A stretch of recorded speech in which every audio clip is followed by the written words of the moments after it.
سلام، حالتون چطوره؟ انشالله که صحیح، سلامت و خوشحال باشین و سرحال.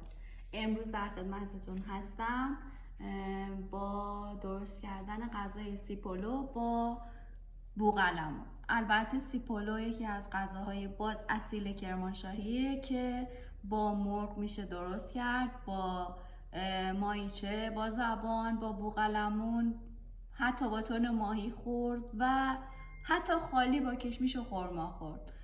درست میکنم، امیدوارم که دوست داشته باشین درست کنین و در کنار عزیزانتون میل بفرمایین. خب مواد لازممون، من امروز میخوام با بوقلمون درست کنم. بوقلمون، کشمیش برای در نهایت کار روش بریزیم، کاری، زردچوبه، نمک، سیر برای پخت بوقلمون حتما لازم و واجبه، چوب دارچین حتما لازم و واجبه، 2 تا پیاز باز برای بوقلمون واجبه و هویج، شبت تازه، سیب زمینیای مکعبی کوچولو به این شکل، برنج، اینا برای تهدیگش آماده کردم. خب البته با شبت خشکم میشه درست کرد، اما خب شبت تازه یه طعم و بوی دیگه داره. میریم که شروع کنیم. اول من خلال کردن پیازدارش رو بهتون نشون میدم، چون پیازش باید زیاد باشه بوقلم. ببینین اسلایس ها به این حد، نه باریک تر از این و نه پخش تر از این، که بتونیم ته مایتابه رو کامل پوشش بدیم باش.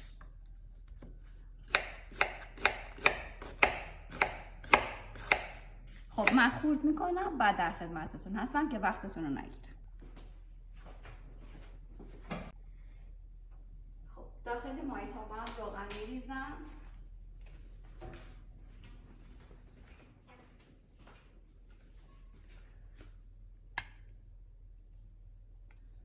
همین قدر کافی. خب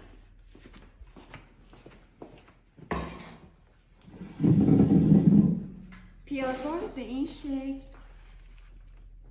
بریزین توی مایتابه.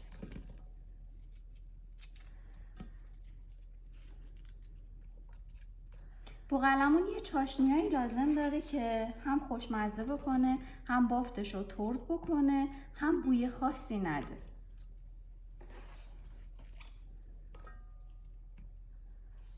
خب پیازمون رو میریزیم، هر جا که یه دونه است میریزیم.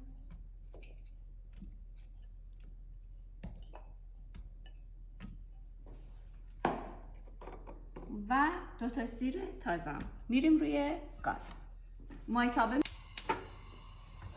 مایتابه رفت روی گاز.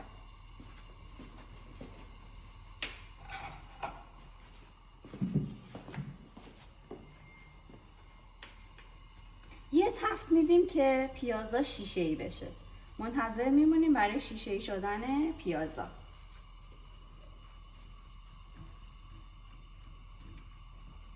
همین که پیازا شیشه‌ای شد دیگه میتونیم کارمون رو شروع بکنیم.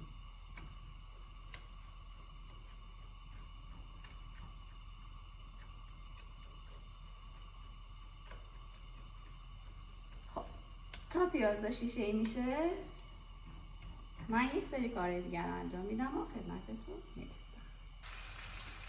خب ببینید پیازامون شیشه‌ای شد و یه مقدار بافتش لطیف شد. اولین کاری که میکنم زردچوبه رو بهش اضافه میکنم.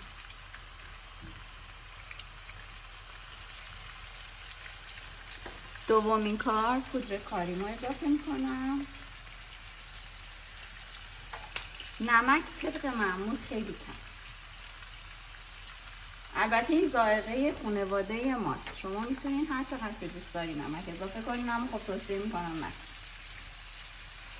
خب ببینیم پیازامون نمیخوایم سرخ بشه، چون میخوایم بافت پیاز، بوی پیاز، خاصیت پیاز وارد تک تک تار و پود بوقلمونای ما بشه. پس این حد کافیه.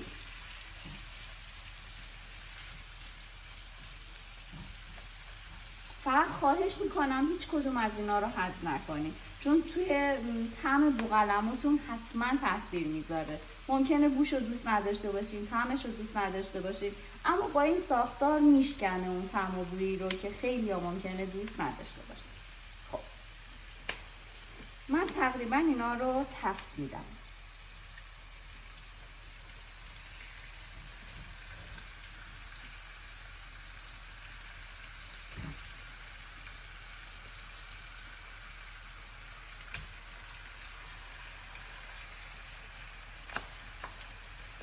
اینا رو این گوشه میشینم چون میخوام وسطش رو یه مقدار رو به گوجه بریزم. البته یه مقدار خیلی کم، چون نباید قرمز باشه، باید نارنجی باشه.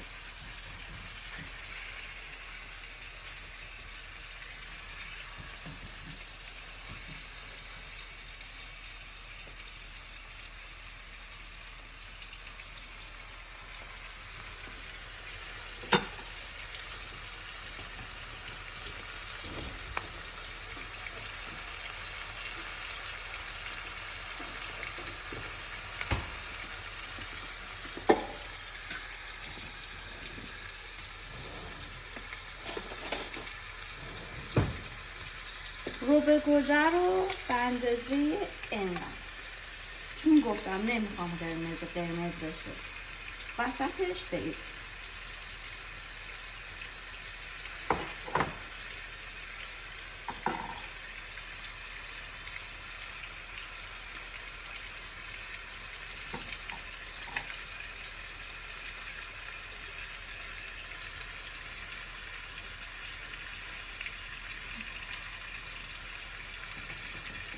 یه مقدار باش بازی کنیم که توی روغن تفت بخوره، تغییر رنگ بده و به قول معروف رنگش باز بشه.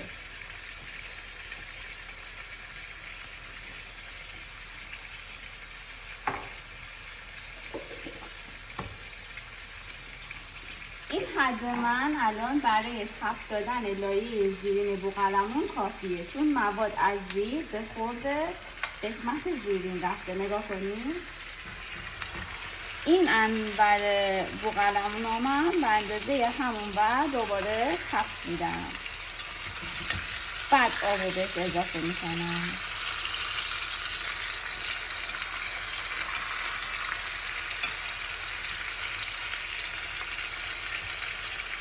اون برم که به همین اندازه تفت خورد بازم در خدمتتون هستم.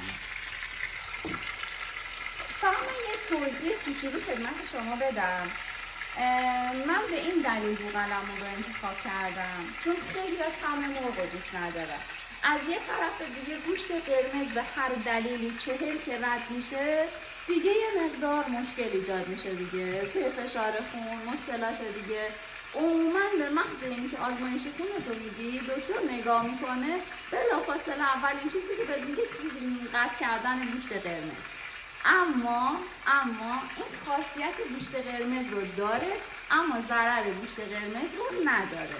اما شما میتونید همین بوقلمون رو با همین روش، با همین مدل، با ماهیچه، با مرغ، حتی با زبان، حتی با هر نوع گوشت دیگه. من نمیدونم یه شمالی عزیزمون ممکنه اردک دوست داشته باشن، ممکنه قاز دوست داشته باشن، هر نوع گوشت دیگه که میخواین درست کنید با همین روش، با همین رنگ برای سیپولو سرو میشه. سیپولو هم که همون سیب زمینیه دیگه، فکر نکنید منظورم سیب درختیه، اونتا در اصطلاح کرمانشاهی سیپولو گفته میشه. خب کافیه دیگه. حالا یک لیوان من که این اندازه است آب جوش وسط این میریزم. تموم شد. آب زیادی هم نریزید. اینا رو یه تکون میدم.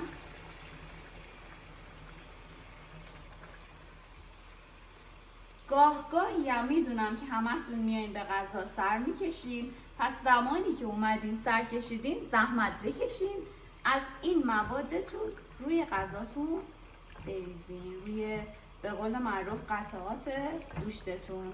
بازم گفتم هر گوشتی که هست.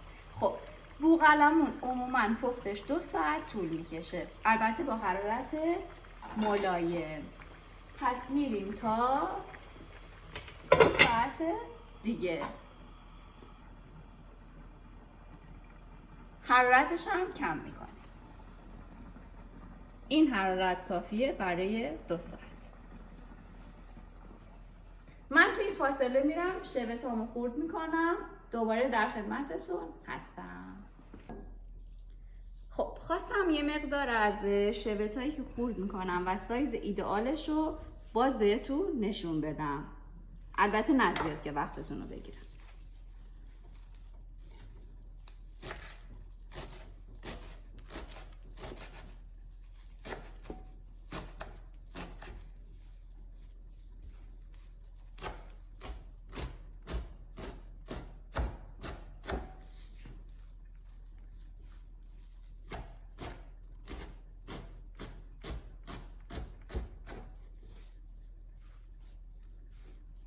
یه حد متوسط باید داشته باشه، نه خیلی خورد باشه نه خیلی درشت باشه. اگه میخواین مثلا ریز باشه، خودتون ریز دوست دارین، میتونین از غذا ساز یا مخلوط کن استفاده کنین. اما یه مقدار خورد میشه، بعد دم هم که میخواد بکشه داخل برنج که میره یه مقدار ریز میشه، آدم از دیدنش لذت نمیبره. چون ظاهر غذا به نظر من خیلی اهمیت داره.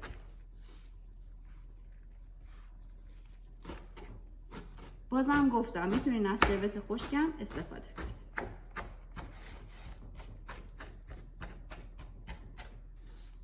همین حد کافی.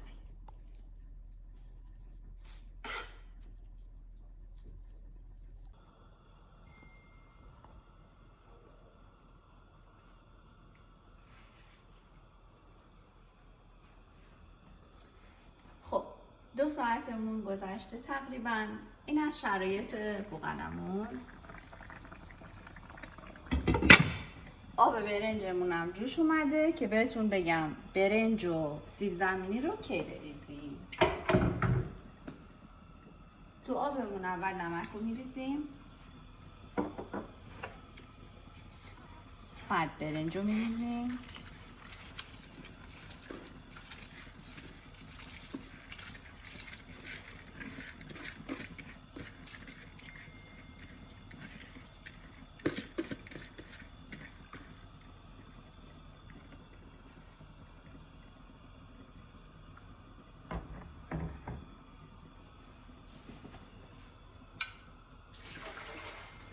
برنج و سیب زمینی رو همزمان میریزیم. یه مقدار قابلمه من بزرگه، میخوام فضا داشته باشه که برنج قد بکشه، خوب دم بکشه. عموما قابلمه رو یه مقدار بزرگتر از حجم برنجتون در نظر بگیرین، خیلی بهتر برنجتون در میاد. میریم که جوش بیاد و بهتون بگم که کی لازمه صاف بشه.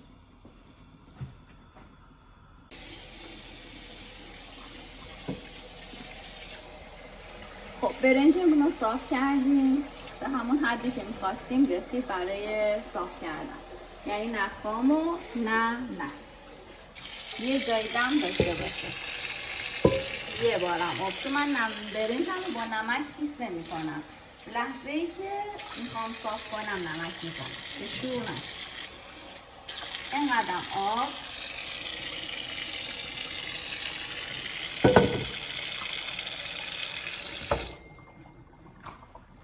روغن، اینقدر روغن،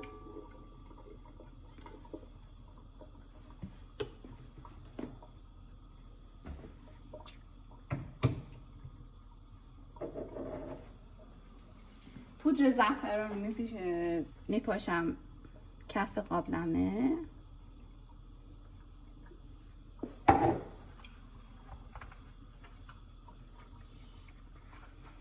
یه تکون بهش میدم. سیب زمینی ها رو میچینم.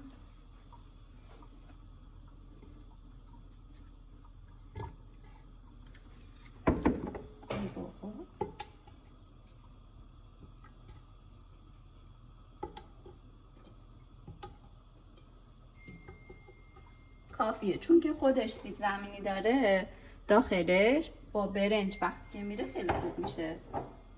از اینم به عنوان کفگیر استفاده میکنم، چون بخوام با کفگیر استفاده کنم خیلی طول میکشه. نگاه کنین توش برنج داره، تهش که میره خودش حالت تهدیک سیب زمینی میشه.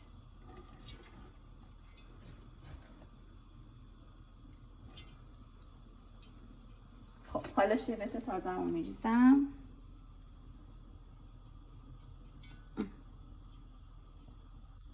همینجوری لایه لایه میام تا بالا.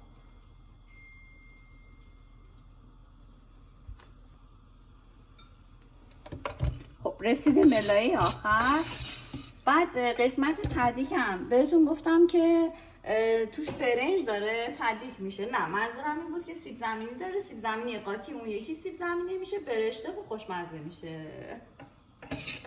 خب رسیدیم به لایه آخر. همین الان داره بوش میاد. وای وای وای.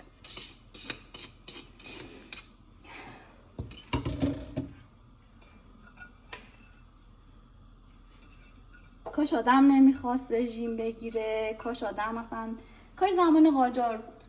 خیلی دوست داشتم زمان قاجار زندگی میکردم. هر چی دلم میخواست میخوردم، هر چی دلم میخواست میپوشیدم. هیچ انقدر اینجوری چاقی چاق شده لباس اندازش نیست. مریضی معلوم نیست اون موقع چجوری آزمایش میدادن، چجوری هم عمر میکردن. خب سوراخ هم که میکنیم که خوب دم بکشه. میبرم رو گاز میذارم. همه عمرای طولانی، همه چاقالو، بدون مشکل. ماها باید با به 200 گرم پایین و بالا باشه. خب رو همین حرارت زیاد میذارم تا بخار بکنه. زمانی که بخار رو توی قابلمم احساس کردم، دیدم، بعد بهتون میگم چیکار بکنم. خب الان این وقتشه. زعفرانمون میریزیم.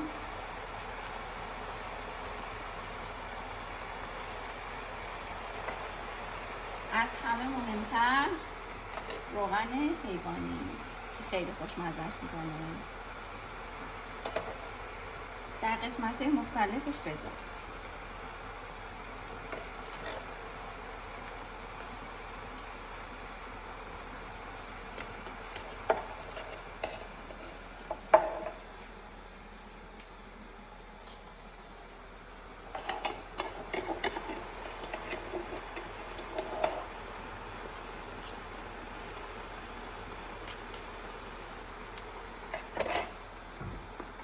برنجمونم دم کنیم کشیم.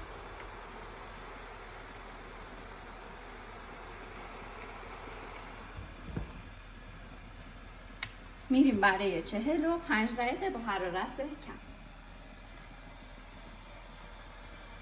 تمام شد. 45 دقیقه دیگه غذای ما حاضره. خب غذای ما حاضر شد.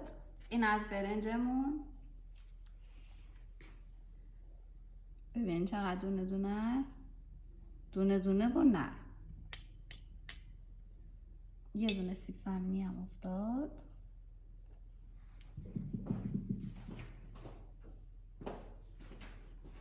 اینم از بافت لطیف و نرم بوقلمون. ببینی چقدر لطیف، لطافتشو ببینی. نوش جون، امیدوارم که درست کنین، دوست داشته باشین، لذت برده باشین، لذت ببرین، خوشتون از این غذا بیاد. به خاطر اینی که البته ترشی هم خودم درست کردم، چون که ترشی خب الان میدونین که دو نوعه دیگه، یا سوپرمارکتی و کارخونه‌ایه، یا آدم از میوه فروشی ها میگیره که خانوما زحمت کشیدن درست کردن. منتها خب حالا یا فلفلش زیاده یا شوره. من ترجیح میدم چیزی رو درست کنم که به سلامتش اطمینان دارم و اینکه مطابق ذائقه خانواده‌مون باشه. این از این. بعدم خب خیلی خوبه که آدم بتونه سنت‌های قدیم و زنده نگه داره. خیلی مقرون به صرفه تره تو خونه وقتی که خودت آدم درست میکنه. اون چیزی که دوست داره توش میریزه، نمکش، تندیش، ترشیش، همه چیزش آدم خودش میتونه برای خودش اون چیزی که دوست داره رو درست کنه. بازم دارم میگم به صرفه تره نسبت به خرید کردن از بیرون. این از این. بعدم خب چقدر قشنگه، چقدر خوب میشه که ما بتونیم سنت ها رو به قول معروف حفظ کنیم، زنده نگه داریم. اگه خانومیم خونه داری بکنیم، اگه مادری بکنیم، اگه شاغلیم شغلی که داریم درست انجام بدیم. به هر حال امیدوارم که خوشتون اومده باشه. لایک، کامنت، سابسکرایب فراموش نشه. خیلی ممنونم.